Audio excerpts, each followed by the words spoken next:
Congress, it's easier to smash stuff than you think. Smash some deficits. Smash some deficits. Smash some deficits. Smash some deficits. That was Gallagher, too? That was Gallagher. One of our more memorable moments with Rick Santelli, who can do incredible things with a very large mallet. Rick, good morning. Happy New Year to you. We're going to do some smashing here if things don't happen in the next few hours. They are. As a matter of fact, hold on. We've got to get some props that you can't see. I think it's almost time for us to do a big whoopee because maybe we are close to a deal. But, after listening to that spot, I think that I'm going to modify whoopee to maybe whoopee, okay? Because I think that we went from smashing pumpkins to potentially smashing a pea, and maybe even the pea is going to be a little bit too big. So we went from Gallagher and that, so... There we go. There's our debt smashing for the end of the year. Okay, it's basically a P. And maybe we don't even get that because most likely what we are dealing with here, unlike with Gallagher and the watermelons and the big hammer, is pretty much about a tax deal. Okay, we've done all of this to arrive at an arrangement on taxes. I know that the tweet of the day is what words we'd like to banish. I'll tell you one thing I'd like to banish right off the bat. Balance.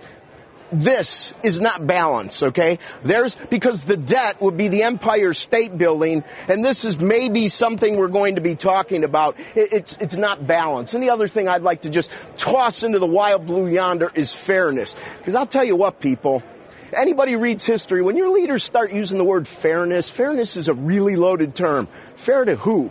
I think that's one of the cornerstones of why capitalism and personal liberty's done so much in a couple of hundred years in this country, because it empowered people. And we are not empowering people when we have to take what's fair from somebody else's mouth other than a group dynamic based on the freedom of individuals. All right, let's switch gears a bit. Housing.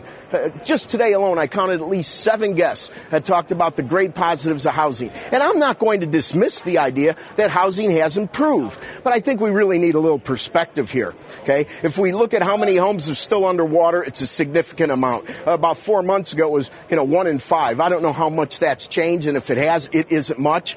And it's not even the underwater. It's people whose houses aren't underwater that used to be worth $400,000 that are worth $300,000. In Illinois, the prices are significantly lower. This is something that we're going to have to deal with. We are coming off of something that was at a hyper-crisis low. So improvement marks are easy. And the other point, today, I've heard a lot as well, and especially over the last couple of weeks.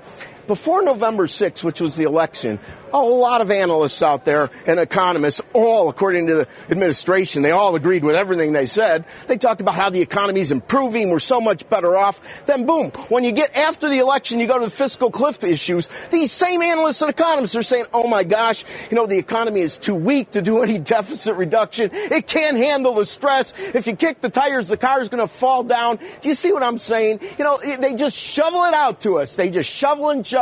Economy was great until the election. And then afterwards, to support the agenda, it's not so great anymore. What's the moral of the story? The moral of the story is that America's a great country, and some people are deemed as extreme. If those fiscal conservatives are extreme, then count me in! Happy New Year to everybody. Back to you. And the same to you, Rick Santelli.